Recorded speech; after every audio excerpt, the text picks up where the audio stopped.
नमस्कार, मैं हूं सोनिया और आप देख रहे हैं कार्यक्रम आध्यात्मिक ज्ञान चर्चा। तो आइए शुरुआत करते हैं कार्यक्रम की और जानते हैं विचार जगत गुरु तत्वदर्शी संत रामपाल जी महाराज बनाम परम पूज्य संत महामंडलेश्वर स्वामी ज्ञानानंद जी के विचार। महाराज जी, आपका इष्ट देव कौन है? हमारे इष्ट अखिल कोटि ब्रह्मांड नायक जगत गुरु भगवान श्री कृष्ण हैं। श्री कृष्ण भगवान पूर्ण अवतार हैं। कृष्णस्तु भगवान स्वयं। महाराज जी, हमने सुना है कि ब्रह्मा, विष्णु और महेश भी किसी और की साधना करते हैं।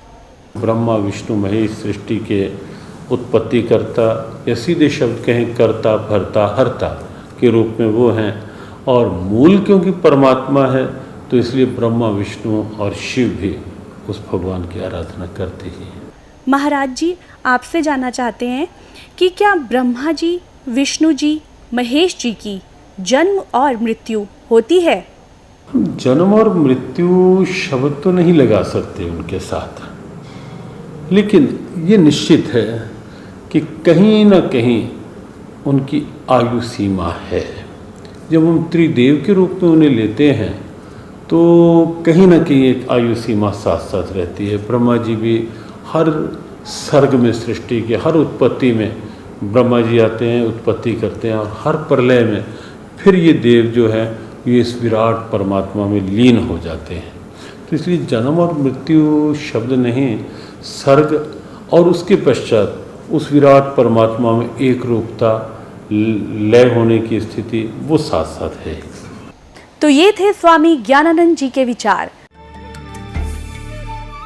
और आइए अब जानते हैं आदरणीय इस्कॉन प्रमुख महमंत दास जी के विचार। क्या ब्रह्मा, विष्णु, महेश भी किसी और इष्ट की साधना करते हैं? देखिए, ये तीनों के तीनों भगवान श्री कृष्ण का ही स्मरण करते हैं। प्रभु जी, यहाँ मैं जानना चाहूंगी कि ब्रह्मा, विष्णु, महेश की भी मृत्यु होती है? वो एक विशिष्ट मूर्ति है। ब्रह्मा, विष्णु और जो शंकर हैं, ब्रह्मा की तो मृत्यु होती है, उनका भी जीवन काल है। तो कहने का तात्पर्य ये है कि भगवान चाहे ब्रह्मा हो, विष्णु हो, महेश हो, इनकी भी मृत्यु संभव है? नहीं, विष्णु की मृत्यु नहीं होती है और शंकर भी अमर हैं। ब्रह्मा, इन तीनों गुणों में जो ब्रह्मा का रिप्रेजेंटेशन है, शास्त्रों के आधार पर यह निश्चित किया गया है कि उनका समय निश्चित है। प्रभु जी, आपसे जानना चाहेंगे कि गीता जी के 18वें अध्याय के 62वें श्लोक में गीता बोलने वाला भगवान अर्जुन को पूर्ण मोक्ष प्राप्ति के लिए अपने से किस अन्य भगवान की शरण में जाने को कह रहा है? वह परमेश्वर कौन है? कृष्ण के अतिरिक्त कोई भगवान ही नहीं है। वो कह रहे हैं कि हृदय देशे अर्जुन तिष्ठति, ओ ईश्वर, ओ परमेश्वर, ओ श्री कृष्ण, ओ मैं तुम्हारे हृदय में विराजमान हूँ। कहाँ भटकता है, कहाँ देखेगा? कृष्ण के अतिरिक्त कोई भगवान ही नहीं है। ये थे आदरणीय इस्कॉन प्रमुख महमंत दास जी के विचार। और आइए अब जानते हैं जगत गुरु तत्वदर्शी संत रामपाल जी महाराज के विचार। दंडवतम गोविंद गुरु बंधु अविजन सोए, पहले भये प्रणाम तिन नमो जो आगे होए। ये कृष्ण भगत, ये गुरु नकली कृष्ण जी के उपासक भ्रमित कर रहे हैं समाज को। कहते हैं कृष्ण ही तत्व है, श्री कृष्ण ही सब कुछ है, ये परम तत्व है, अविनाशी तत्व है। और फिर उसे प्रश्न किया, क्या ब्रह्मा, विष्णु, महेश नासवान है? कहाँ ब्रह्मा, विष्णु, महेश का जन्म मृत्यु तो नहीं कह सकते। स्वर्ग के बाद फिर उनका पूर्ण परमात्मा में विलीन हो जाते हैं और फिर स्वर्ग के बाद वापस आ जाते हैं। फिर प्रश्न किया कि ब्रह्मा, विष्णु, महेश किसकी साधना करते हैं? कहते उस पूर्ण परमात्मा की साधना करते हैं। अरे विष्णु जो पूर्ण परमात्मा की साधना करते हैं तो फिर अखिल ब्रह्मांड का नायक हो गया यूँ। और यहाँ चौथे अध्याय के 34वें श्लोक में जो एंड वेंड कर रहे हैं, वो बाई बक रहे हैं कि कृष्ण ही तत्व है, तत्व ही परमात्मा है, कृष्ण ही अविनाशी है, तत्व ही अविनाशी है। परमात्मा कहते हैं सटदल उआ बाई बकदा, ये उआ बाई बकते इनको कोई ज्ञान नहीं है, भ्रमित करें, पूरे मानव समाज को बर्बाद करें। तो पुण्यात्माओं, इस प्रकार हमने परमात्मा सच्चिदानंद घन ब्रह्म की वाणी को जो उन्होंने स्वयं आकर के कबीर देव रूप में, धानक कबीर रूप में, जुल्हा कबीर रूप में बनारस में बोली, धर्मदास साहेब जी ने, उनकी प्यारी आत्मा ने, जिनको परमात्मा मिले थे, उन्होंने लिपिबद्ध किया। उसके अंदर ये विशेष रहस्य और सब ज्ञान प्रमाणित है। सब प्रकार के यज्ञ कौन से करने चाहिए, कौन से ना करने चाहिए, और कौन सी साधना सही है, वो सब स्पष्ट लिखा हुआ है। आज इस दास के पास वो सब मसाला उपलब्ध है, वो जड़ी उपलब्ध है, जिससे जन्म और मृत्यु का रोग कटेगा और सदा हम सतलोक में जाकर सुखी रहेंगे। उसको प्राप्त करो, अपना कल्याण कराओ। गीता जी अध्याय नंबर 4 के श्लोक नंबर 32 में कहा है कि वो सच्चिदानंद घन ब्रह्म की वाणी में ये धार्मिक यज्ञों यानी अनुष्ठानों का विस्तृत उल्लेख है, और उनको जानने के बाद फिर कर्म बंधन से सर्वथा मुक्त हो जाएगा। उस ज्ञान को अब चौथे अध्याय के 33वें श्लोक में कहा है कि भाई दर्व यज्ञ से, यानी आंख मीच के कितना मंदिर का लठ कटवा दिया, कितना को दान धर्म कर दिया, कितना भंडारे करवा दिया, कितना कांबड़ बांट दिए। कहते हैं आंखें बंद करके दर्व यज्ञ करने की अपेक्षा वो ज्ञान यज्ञ श्रेष्ठ है। वो ज्ञान यज्ञ ही श्रेयकर है, वही लाभदायक है। ज्ञान यज्ञ का तात्पर्य सत्संग, तत्वदर्शी संत के वचन, उनको सुनना चाहिए। उसके बाद फिर उसके बताए अनुसार विधिवत साधना करने से और दान करने से लाभ होगा। वैसे मनमाना आचरण करने से कोई लाभ नहीं होगा। अब वो तत्व ज्ञान, वो सच्चिदानंद घन ब्रह्म की वाणी चौथे अध्याय के 32वें श्लोक में जिसके विषय में कहा गया है, वो सच्चिदानंद घन ब्रह्म के मुख से बोली गई है, वो कबीर वाणी चौथे अध्याय के 34वें श्लोक में कहा है। उस तत्व ज्ञान को, वो तत्व ज्ञान है, तत्वदर्शी संतों के पास जाकर समझ। उस तत्व ज्ञान से तो गीता ज्ञानदाता यानी ब्रह्म भी अपरिचित है, वो अल्पज्ञ है, वो कंप्लीट ज्ञान नहीं रखता। नहीं तो 4 बात और लिख दो, जब 18 अध्याय बोले ये भी कह दो ये बात है, उसमें ये ज्ञान है, ऐसा है नहीं, उसको पता नहीं। ये कृष्ण भगत, ये गुरु नकली कृष्ण जी के उपासक भ्रमित कर रहे हैं समाज को। कहते हैं कृष्ण ही तत्व है, तत्व ही भगवान है, भगवान ही सब कुछ है, श्री कृष्ण ही सब कुछ है, ये परम तत्व है, अविनाशी तत्व है। गीता ज्ञान दाता ने गीता जी अध्याय नंबर 4 के श्लोक नंबर 25 से लेकर 31 तक बताया है कि कोई देवताओं की पूजा करता है और कोई यज्ञ करता है, कोई स्वाध्याय ही करता है, कोई तीक्ष्ण अहिंसावादी व्रत करता है, जैसे मुंह पर पट्टी बांध ली, नंगे पांव घूमते हैं।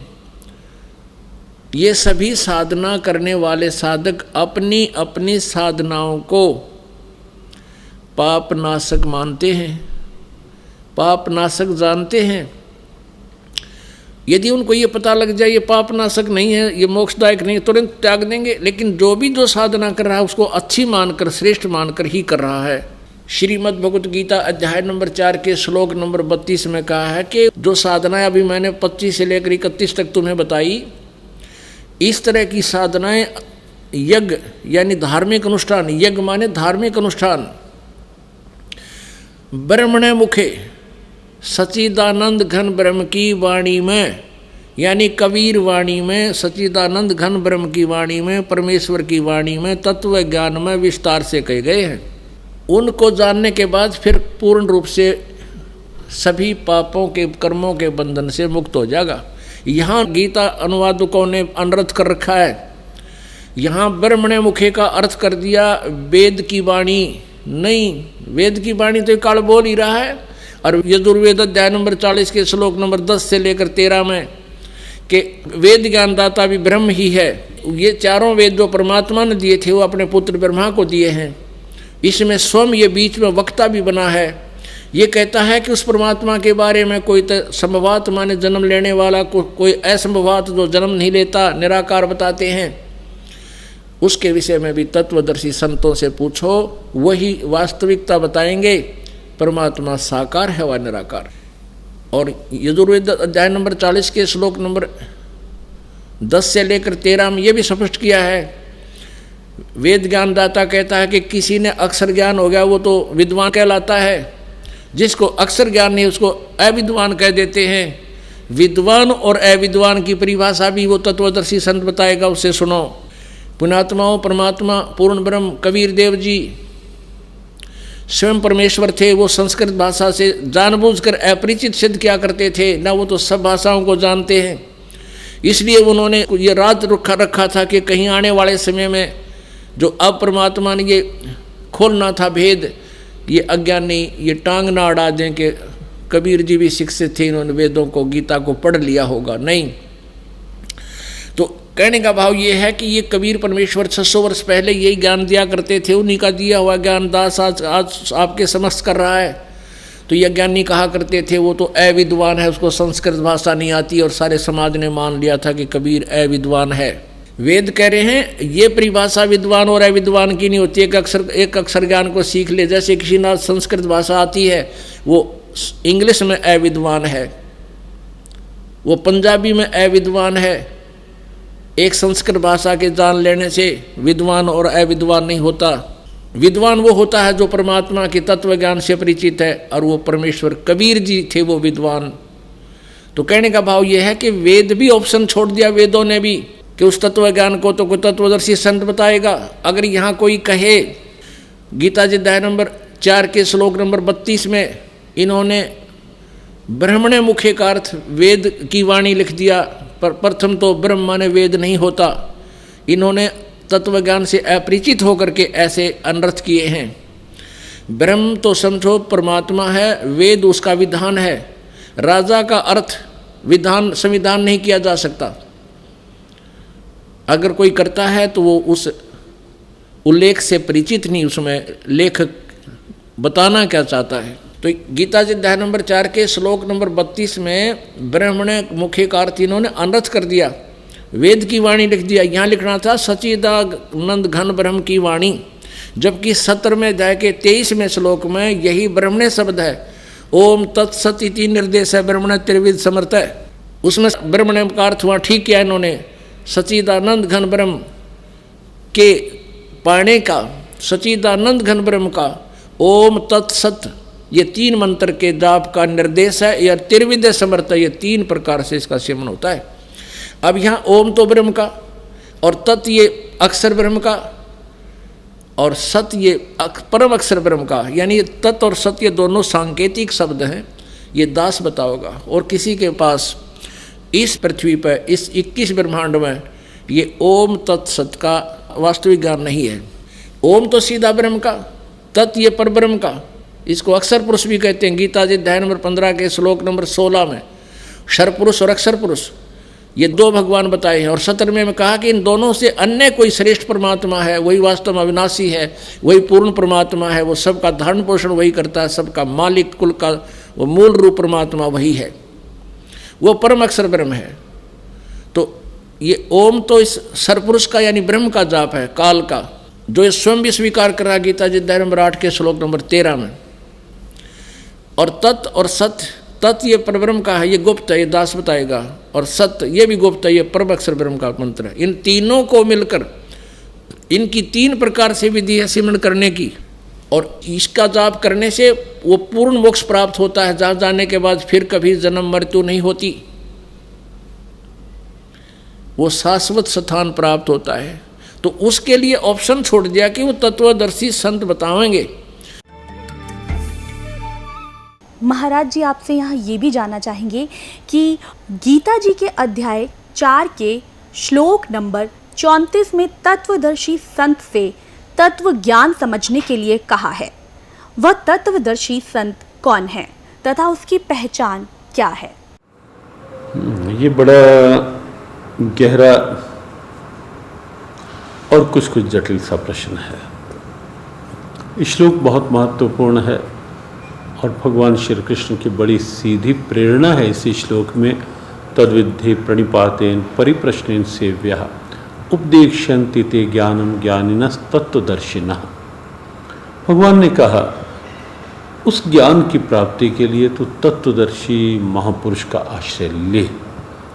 एक बात तो ये है कि भगवान कृष्ण सर्वज्ञान संपन्न हैं। तत्वदर्शी महापुरुष वो हैं जिन्होंने उस तत्व का साक्षात्कार लिया है। तत्व स्वयं परमात्मा है, स्वयं परमात्मा श्री कृष्ण हैं। श्री कृष्ण ये वाणी बोल रहे हैं, लेकिन फिर भी एक परंपरा का निर्वाह कर रहे हैं कि महापुरुषों के द्वारा ये ज्ञान मिलेगा, गुरु परंपरा से ज्ञान मिलेगा। तो जो तत्वदर्शी की बात है वो बात है कि जो परमात्म तत्व सबके भीतर है, जो चेतन तत्व सबके भीतर है, जिसने उस तत्व से एक रूपता कर ली है, जो केवल जड़ता में नहीं जी रहा, चेतना में जी रहा है, जो केवल बाहर के आकर्षणों में नहीं जी रहा, अंदर उस ईश्वरीय भाव की प्रियता में जी रहा है, वही तत्वदर्शी है। जहाँ तक पहचान की बात है, पहचान तो जब हम किसी ऐसे महापुरुष के सन्निधि में होंगे तो स्वतः यदि हमारे मन की जिज्ञासा है तो उस महापुरुष का भाव हमें ईश्वरीय भाव की ओर प्रेरित करता हुआ दिखेगा। उस महापुरुष की सन्निधि से हमारे भीतर की बुराइयों का दमन होता दिखेगा, भीतर की अच्छाइयाँ प्रकट होती दिखेंगी और हमें भी लगेगा कि इस महापुरुष की स्थिति, आनंद, सहजता हमें भी उस दिव्यता की ओर, उस तत्व की ओर आकर्षित करती हुई दिखेगी। पहचान तो सन्निधि से स्वतः होने लगती है। बाह्य रूप में हम कहें तो बाह्य रूप में लक्षण, बाह्य वेशभूषा पहचान नहीं है, बाहर का कोई लक्षण पहचान नहीं है। पहचान तो अंदर की अवस्था ही है, जो गीता ने स्थित प्रज्ञा के रूप में कही कि संसार में रह रहा है लेकिन संसार की चाह नहीं है, संसार में रह रहा है लेकिन अनुकूल प्रतिकूल परिस्थितियों में अपने आप को रखे हुए है, जो मिल गया जैसा है उसमें संतुष्ट है, प्रसन्न है। ऐसे ढेरों लक्षण गीता ने बताए। तो ये थे स्वामी ज्ञानानंद जी के विचार। और आइए अब जानते हैं जगत गुरु तत्वदर्शी संत रामपाल जी महाराज के विचार। गीता जी अध्याय नंबर 8 के श्लोक नंबर 13 में गीता ज्ञानदाता श्री कृष्ण में प्रवेश करके ये ब्रह्म बोल रहा है, काल बोल रहा है, ये कहता है कि ओम इति एकाक्षरम ब्रह्म व्यवहारन माम अनुसमरण ये प्रयाति तदंदेहम स याति परमाम गतिम। मुझ ब्रह्म का एक अक्षर ओम है, यही मेरा मंत्र है। उच्चारण करके सिमरण करता हुआ ये प्रयाति तदंदेहम, जो शरीर छोड़कर जाता है, स याति परमाम गतिम, यानी वह ओम से मिलने वाले उस गति को प्राप्त होगा जो ओम के जाप से जो परम गति होती है, यानी ब्रह्मलोक प्राप्ति होती है, उसको प्राप्त होगा। और गीता जी अध्याय नंबर 8 के श्लोक नंबर 16 में स्पष्ट किया है कि ब्रह्मलोक पर्यंत भी ये सभी प्राणी पुनरावर्ती में हैं। वहाँ गए प्राणी भी जन्म मृत्यु में आते हैं, पुनः अक्षीण होते ही फिर पृथ्वी लोक पर आते हैं। तो ये भी मोक्ष नहीं हुआ, परम कल्याण नहीं हुआ। गीता ज्ञानदाता ब्रह्म स्वयं कह रहा है चौथे अध्याय के 5वें और 9वें श्लोक में, दूसरे अध्याय के 12 श्लोक में गीता जी में कि अर्जुन तेरे और मेरे बहुत जन्म हो चुके, तू नहीं जानता मैं जानता हूँ। मेरे जन्म और कर्म अलौकिक हैं। इसलिए कहा कि अर्जुन 18वें अध्याय के 62वें श्लोक में तू सर्वभाव से उस परमेश्वर की शरण में जा जिसकी कृपा से तू परम शांति और सनातन परम धाम को प्राप्त होगा। उस परमात्मा के बारे में, तत्ब्रह्म के बारे में बहुत जगह प्रमाण दिए हैं। दूसरे अध्याय के 17वें श्लोक में गीता जी में कहा कि अविनाशी तो उसको जान जिसको मारने में कोई समर्थ नहीं है। और दूसरे अध्याय के 12वें श्लोक में स्वयं अपने आप को नाशवान बता रहे हैं। तो कोई और प्रभु है जो ब्रह्म बता रहा है कि उसकी पूजा करनी चाहिए, और उसका मंत्र जो है वो तत्वदर्शी संत बताएगा। चौथे अध्याय के 34वें श्लोक में कहा है कि मैं नहीं जानता। उस तत्वदर्शी संत की खोज कर, जो चौथे अध्याय के 32वें श्लोक में जिस सच्चिदानंद घन ब्रह्म की वाणी में विस्तार से कहे गई धार्मिक यज्ञ हैं, अनुष्ठान हैं, क्रियाएं हैं की जानकारी है, वो तत्व ज्ञान है। उसको किसी तत्वदर्शी संत के पास जाकर समझ, उनको दंडवत प्रणाम करने से, कपट छोड़कर प्रसन्न करने से वो तत्वदर्शी संत तुझे परमात्मा की जानकारी देंगे। फिर उस तत्वदर्शी संत की पहचान बताई है 15वें अध्याय के प्रथम मंत्र में कि उल्टे लटके हुए संसार रूपी इस वृक्ष के उल्टा लटका हुआ संसार रूपी वृक्ष है, ऊपर को जड़ है और नीचे को तीनों गुण रूपी शाखा है। गीता ज्ञानदाता ने केवल इतना बताया है और साथ में ये कहा कि इसके सभी पार्ट को, सभी विभागों को, तना कौन है, जड़ कौन है, डार कौन है, शाखा कौन है, पत्ते क्या हैं, जो इन सभी को बता देगा स वेदवित, वो तत्वदर्शी संत है। परमेश्वर कबीर देव जी स्वयं आते हैं और ये तत्व ज्ञान स्वयं अपना बताते हैं, अपनी महिमा आप ही सुनाते हैं, अपने द्वारा रची हुई सृष्टि को स्वयं ही बताते हैं। क्या बताते हैं? अक्षर पुरुष एक पेड़ है, निरंजन वाकी डार और तीनों देवा शाखा है, ये पात रूप संसार। अब थोड़ा सा ये सृष्टि रूपी आपको दिखाते हैं संसार। देखिएगा, परमेश्वर ने गीता जी अध्याय नंबर 15 के श्लोक नंबर 1 में कहा है, ऊर्ध्व मूलम अधः शाखम, ऊर्ध्व मूलम अधः शाखम अश्वत्थम प्राहु अव्यम। ये देखिएगा, ये श्रीमद् भगवत गीता जय दयाल गोविंद का इसके अनुवादक है। अथ पंचदशो अध्याय, यो 15वां अध्याय, प्रथम श्लोक। ऊर्ध्व मूलम अधः शाखम अश्वत्थम प्राहु अव्यम छंदासी यस्य पर्णानि ये तम वेद स वेदवित। अनुवाद करता कर रहा है, आदि पुरुष परमेश्वर मूल वाले, यानी आदि पुरुष परमेश्वर तो इसकी जड़ समझो भगवान पूर्ण पेड़ की, संसार रूपी वृक्ष की, और अधः शाखम ब्रह्मा रूप मुख्य शाखा वाले। ये गलत अनुवाद किया है, अधः माने नीचे होता। देखिएगा, ये इन्हीं के द्वारा दूसरे श्लोक में 15वें अध्याय के में 2 बार अधः शब्द है, इसका यहाँ अनुवाद किया है। अधः माने नीचे, अधः माने नीचे, ये बिल्कुल सही कहा किया। और यहाँ ये विचलित हो गए, ब्रह्मा नागड़ाएँ रखे हैं, इसने प्रजापति माना है। अब क्या है? ऊर्ध्व मूलम, ऊपर को तो जड़ वाला, नीचे को शाखा वाला, अधः शाखम, नीचे को शाखा वाला, और संसार रूपी पीपल के वृक्ष को अविनाशी कहते हैं, वेद जिसके पत्ते कहे गए। ये छंदासी, ये छंदासी का अर्थ वेद कर दिया ना। छंद माने विभाग,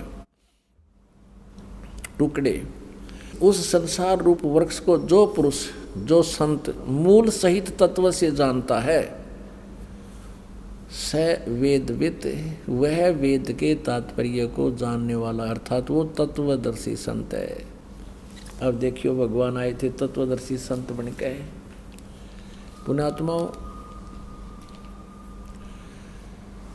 गीता जी अध्याय नंबर 15 के श्लोक नंबर 1 में स्पष्ट कर दिया कि ऊर्ध्व मूलम अधः शाखम प्राहु अश्वत्थम अव्यम और छंदासी यस्य पर्णानि ये तम वेद स वेदवित। अब क्या बताया है कि उस संसार रूपी वृक्ष के ऊपर न तो जड़ तो मूल मालिक है, कुल परमात्मा समझो, जिससे सारे ब्रह्मांडों को आहार मिलता है, वो सब का धारण पोषण करता है, वो परमात्मा तो समझो संसार रूपी वृक्ष की जड़ है। और नीचे को तीनों गुण, रजगुण ब्रह्मा, सतगुण विष्णु, तमगुण शिव जी रूपी शाखाएं हैं।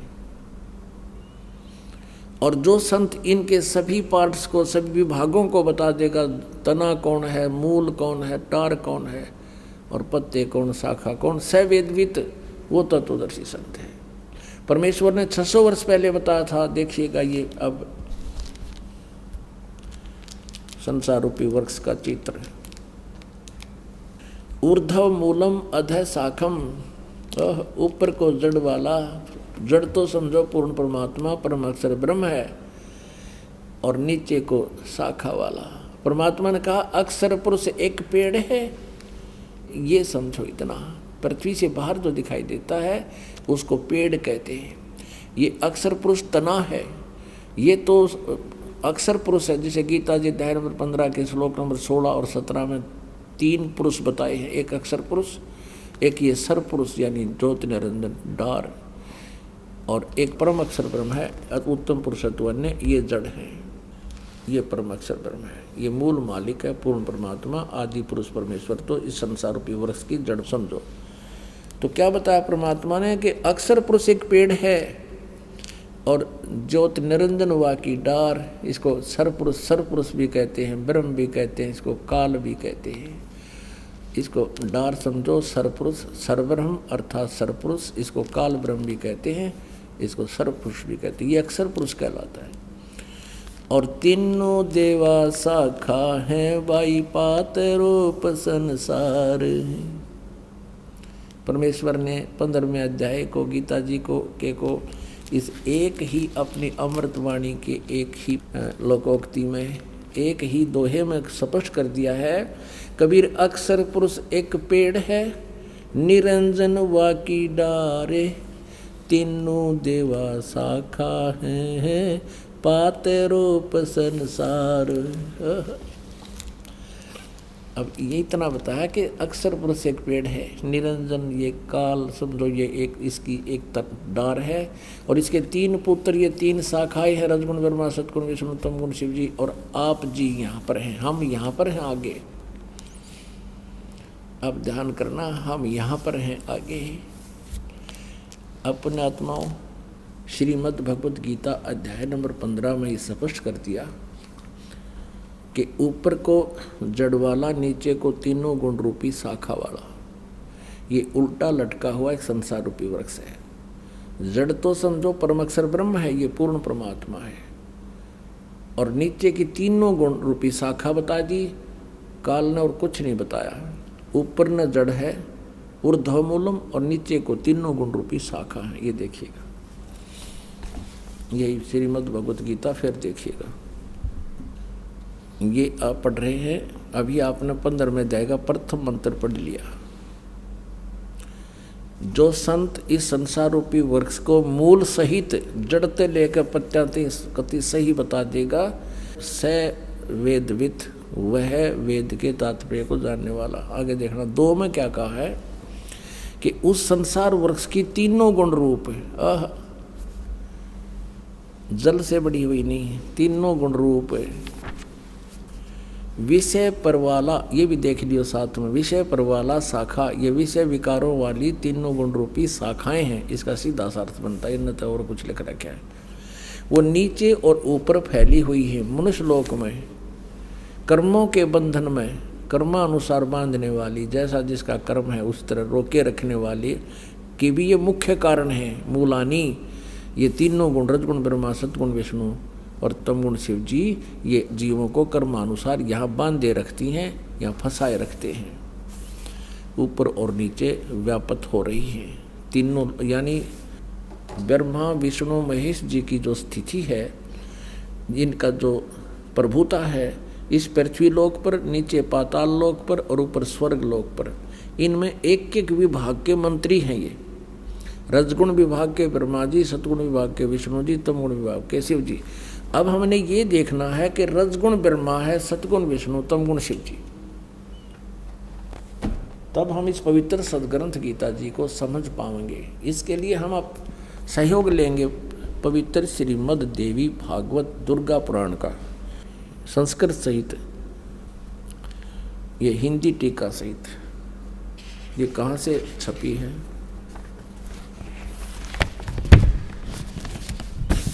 अथ देवी भागवतम सभाष्टीकम सहमात्यम, खेमराज श्रीकृष्ण दास प्रकाशन, बम्बई से। हम आते हैं तीसरे स्कंद में। ये है अथ श्रीमद् देवी भागवते भाषा टीका युक्ते, तृतीय स्कंद है प्रारंभते। अब आज के यहाँ पर अब इसके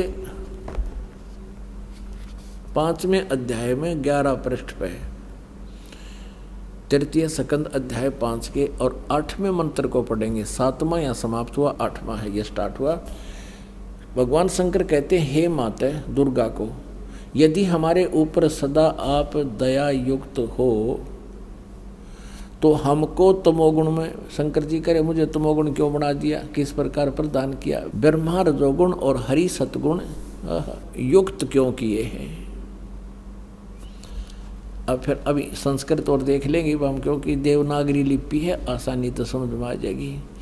यहाँ 7वां श्लोक समाप्त हुआ, 8वां प्रारंभ हुआ। यदि दया धर्मना न सदाम्बिके, यदि आप हमारे ऊपर दया युक्त हो तो हे अंबिके, हे माता, कथम अहम विहित है, मैं क्यों उत्पन्न कर दिया, मैं क्यों बना दिया, क्यों उत्पन्न कर दिया तमोगुण, मैं तमोगुण क्यों उत्पन्न कर दिया। और कमल से उत्पन्न होने वाले ब्रह्मा जी को रजोगुण संभव, आपने रजोगुण क्यों बना दिया, क्यों उत्पन्न संभव है उत्पन्न करना। और सुविहित के मुँह सतोगुण हरि और विष्णु जी को आपने सतोगुण क्यों बना दिया। इति सिद्धम रजगुण ब्रह्मा सतगुण विष्णु तमगुण शिव जी। फिर देखिएगा शिव पुराण गीता प्रेस गोरखपुर से प्रकाशित है। इसके 110 पृष्ठ पर आपको दिखाते हैं। इसके संपादक हनुमान प्रसाद पोदार ओनली। इसमें स्पष्ट किया है कि ब्रह्मा विष्णु महेश में गुण हैं। ये है पृष्ठ 110 संक्षिप्त शिव पुराण 9वां अध्याय रुद्र संहिता 9वां अध्याय। इस प्रकार ब्रह्मा विष्णु तथा रुद्र इन 3 देवताओं में गुण हैं। रजगुण ब्रह्मा है, सतगुण विष्णु, तमगुण शिव जी।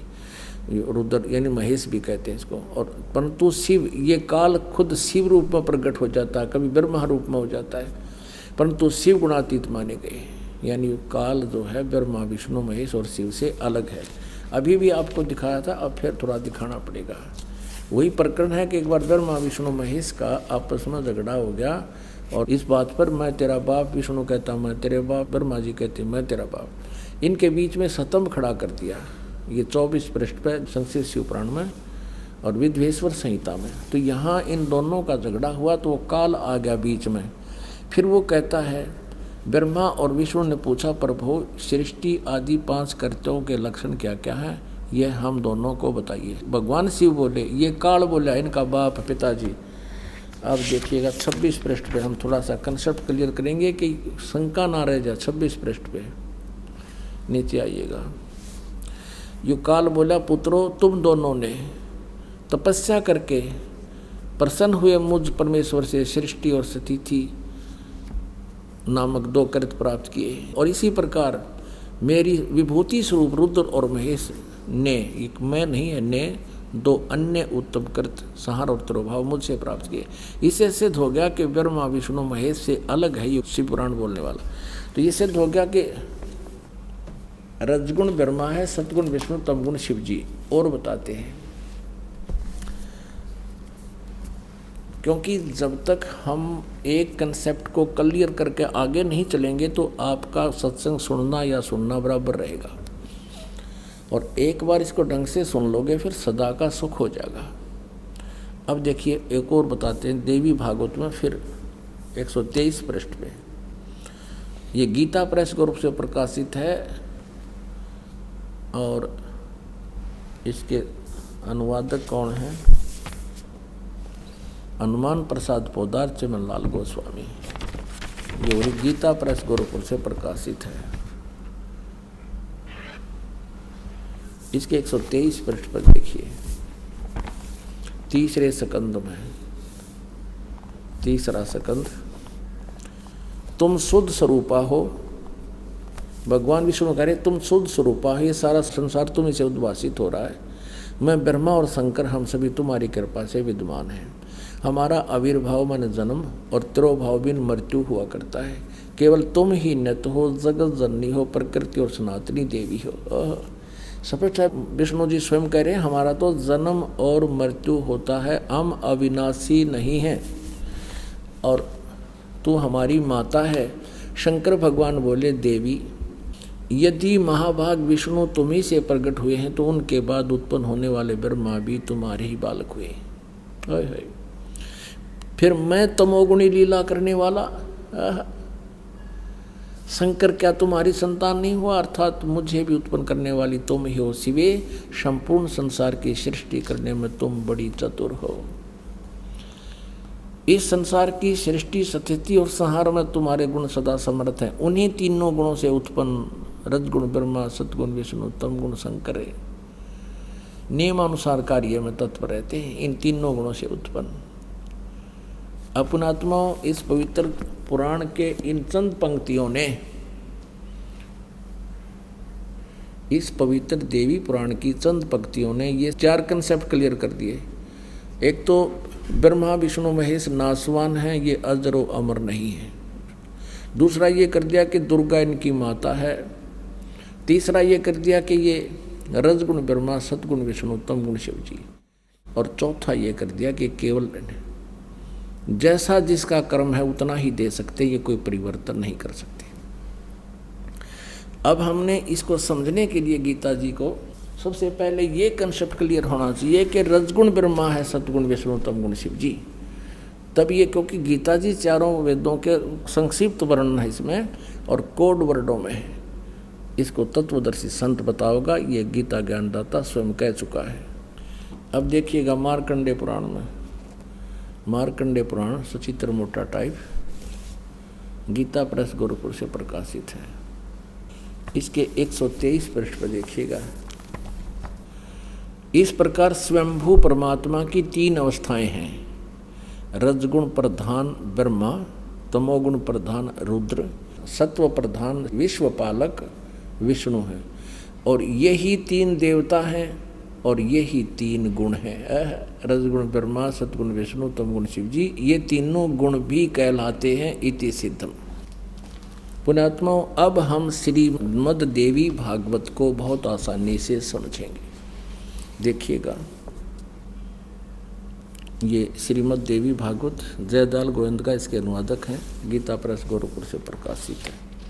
ये 15वें अध्याय का, हम 15 अध्याय का प्रथम मंत्र हमने पढ़ लिया। और दूसरा ये है कि इस संसार की तीनों गुण रूप, रजगुण ब्रह्मा, सतगुण विष्णु, तम गुण शिव जी रूप, ये शाखाएं हैं। यहाँ देखिएगा, विषय परवाला शाखा, विषय परवाला शाखा, विषय भोग यानी विकारों वाली ये शाखाएं ऊपर और नीचे फैली हुई हैं। मनुष्य लोक में कर्मों के बंधन में कर्मानुसार बांधने वाले भी ये तीनों गुण ब्रह्मा विष्णु महेश बांधन की मुख्य कारण हैं, जड़ हैं।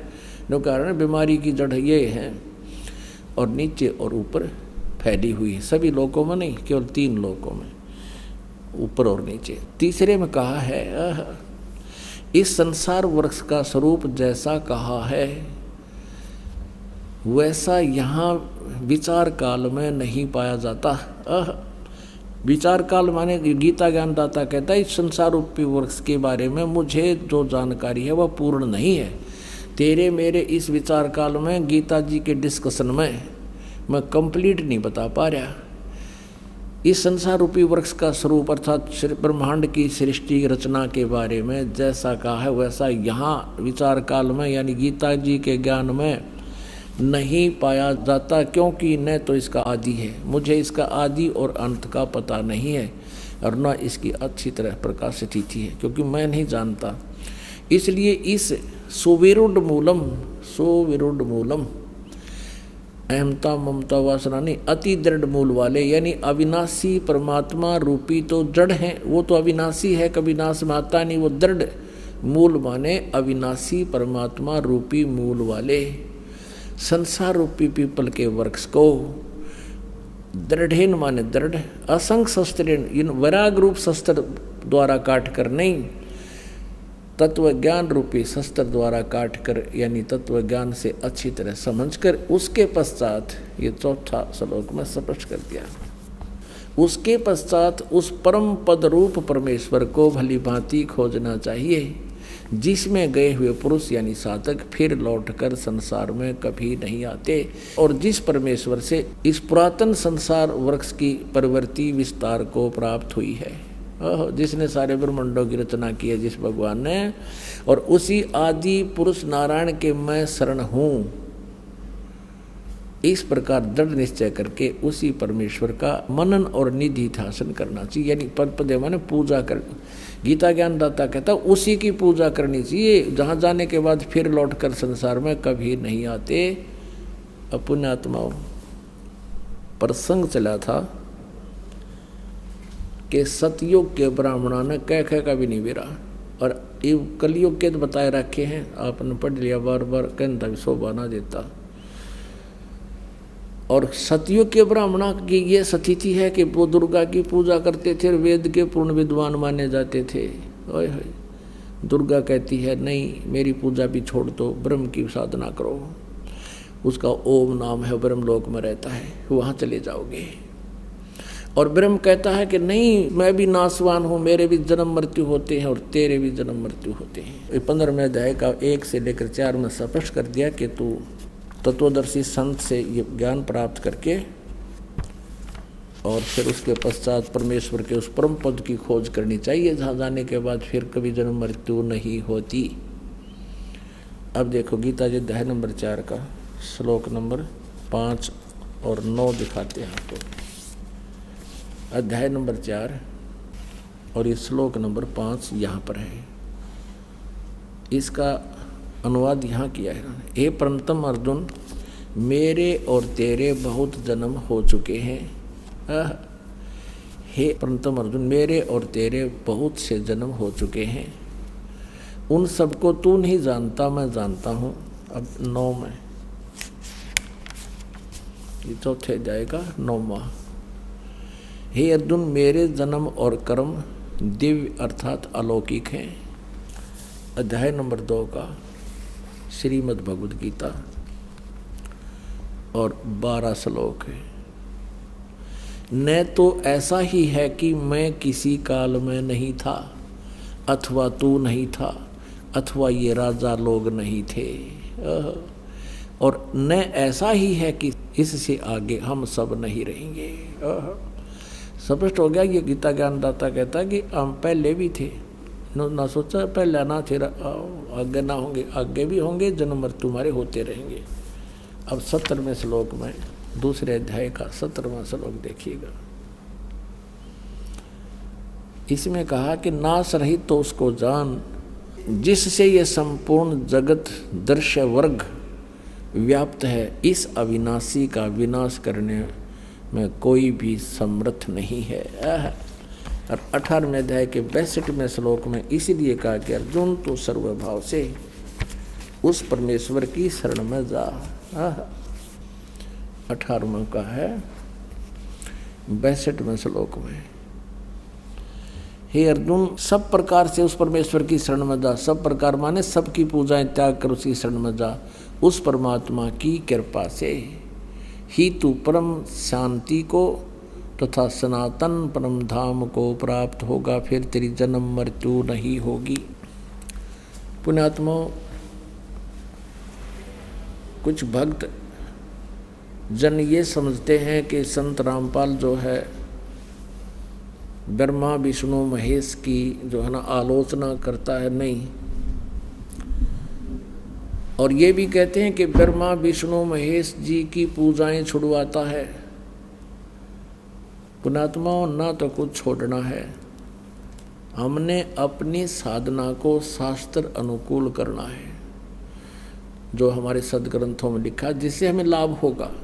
जैसे संसार रूपी एक वृक्ष है, अभी आपने देखा, और पुण्यात्माओं आप जी ने कोई आम का पेड़ बोना है, आप जी ने कोई भक्ति कर्म करना है, आम का पौधा बीजना है, तो कैसे बीजोगे? उसको जड़ की तरफ से गमले में तो पौधा बनाओगे और फिर मिट्टी में भी गड्ढा खोद कर जड़ की तरफ से लगाओगे, और फिर जड़ की सिंचाई करोगे, मूल की, जड़ों की। तो जड़ की यानी मूल की सिंचाई करने से संसार रूपी ये पौधा बड़ा होगा और फिर टहनियाँ के फल होंगे, लगेंगे। परमात्मा कहते हैं अक्षर पुरुष एक पेड़ है, निरंजन वा की डार, और तीनों देवा शाखा हैं, ये पात रूप संसार। अब देखिएगा, सीधा बीजा हुआ लगाया हुआ भक्ति रूपी पौधा, ये है एक पौधे को बीजने का प्रॉपर वे, सुचारू विधि ये है। नीचे को जड़ है, जड़ को मिट्टी में या गमले में पौधा बनाया है, फिर इसको गड्ढा खोद कर मिट्टी में डाला जाए और फिर जड़ की पूजा करे, फिर इससे क्या होगा कि ये सब टहनियाँ बढ़ जाएंगी, ये देवता। आहा। और हम क्या कर रहे हैं, हम उल्टा कर रहे हैं। हमने ब्रह्मा विष्णु महेश यानी टहनियों की तब पूजा शुरू कर दी और जड़ की पूजा छोड़ दी। हमने साधना शास्त्र विरुद्ध शुरू कर रखी है। और परमात्मा यही कहा करते, ये दास भी यही कहता है, परमेश्वर कहा करते थे कि इसको ऐसे कर लो। एक कै साध्य सब सदे है, सब साध्य सब जावे। सब साधन थे सारा नष्ट हो गए थे, पौधा उगना ही नहीं, लगना ही नहीं। एक कै साध्य सब सदे, एक की साधना करने से सारा पौधा प्रफुल्लित हो जाएगा। और सब साध्य सब जावे, माली यानी समझदार व्यक्ति जो सही प्रोसीजर से परिचित है। माली सिंचे मूल को हो, वो फल फूल गोए। कितने सिंपल वे में बताया परमात्मा ने कि एक के साध्य सब सद है, यानी पूरा काम हो जाएगा एक मूल भगवान की पूजा करने से। और सब साध्य सब जावे, ये तो नाश कर दिया भक्ति का। हम ऐसा कर रहे हैं, सचमुच ऐसी साधनाएं कर रहे हैं, गीता और वेदों के अनुसार ना करके मनमुखी साधनाएं कर रहे हैं। ये कृष्ण भगत, ये गुरु नकली कृष्ण जी के उपासक भ्रमित कर रहे हैं समाज को। कहते हैं कृष्ण ही तत्व है, श्री कृष्ण ही सब कुछ है, ये परम तत्व है, अविनाशी तत्व है। और फिर उसे प्रश्न किया, क्या ब्रह्मा विष्णु महेश नासवान है? हाँ, ब्रह्मा विष्णु महेश का जन्म मृत्यु तो नहीं कह सकते, स्वर्ग के बाद फिर उनका पूर्ण परमात्मा विलीन हो जाते हैं और फिर स्वर्ग के बाद वापस आ जाते हैं। फिर प्रश्न किया कि ब्रह्मा विष्णु महेश किसकी साधना करते हैं? कहते उस पूर्ण परमात्मा की साधना करते हैं। अरे विष्णु जो पूर्ण परमात्मा की साधना करते हैं तो फिर अखिल ब्रह्मांड का नायक हो गया यूँ। और यहाँ चौथे अध्याय के 34वें श्लोक में जो एंड वेंड कर रहे हैं, बुआ बाई बक रहे हैं कि कृष्ण ही तत्व है, तत्व ही परमात्मा है, कृष्ण ही अविनाशी है, तत्व ही अविनाशी है। परमात्मा कहते हैं सटदल उआ बाई बकदा, ये उआ बाई बकते इनको कोई ज्ञान नहीं है, भ्रमित करें, पूरे मानव समाज को बर्बाद करें। निरंजन धन तेरा दरबार, निरंजन धन तेरा दरबार, जहाँ पर तनिक ना न्याय विचार। वैसा उड़ मुल मुल खासा, गल मोतियों के आर। वैसा उड़ मुल मुल खासा, गल मोतियों के आर। पतिव्रता को मिले न खादी, ये सूखा नरस आहार। निरंजन धन तेरा दरबार, निरंजन धन तेरा दरबार, जहाँ पर तनिक ना न्याय विचार। पाखंडी की पूजा जग में, संत को कहें लबाड़। पाखंडी की पूजा जग में, संत को कहें लबाड़। अज्ञानी को परम विवेकी, ज्ञानी को मूढ़ गंवार। निरंजन धन तेरा दरबार, निरंजन धन तेरा दरबार, जहाँ पर तनिक न न्याय विचार। कह कबीर सुनो भाई साधो, यहाँ सब उल्टा व्यवहार। कहे कबीर सुनो भाई साधो, यहाँ सब उल्टा व्यवहार। सच्चों को तो ये झूठा बतावें, इन झूठों का एतबार। निरंजन धन तेरा दरबार, निरंजन धन तेरा दरबार, जहाँ पर तनिक ना न्याय विचार।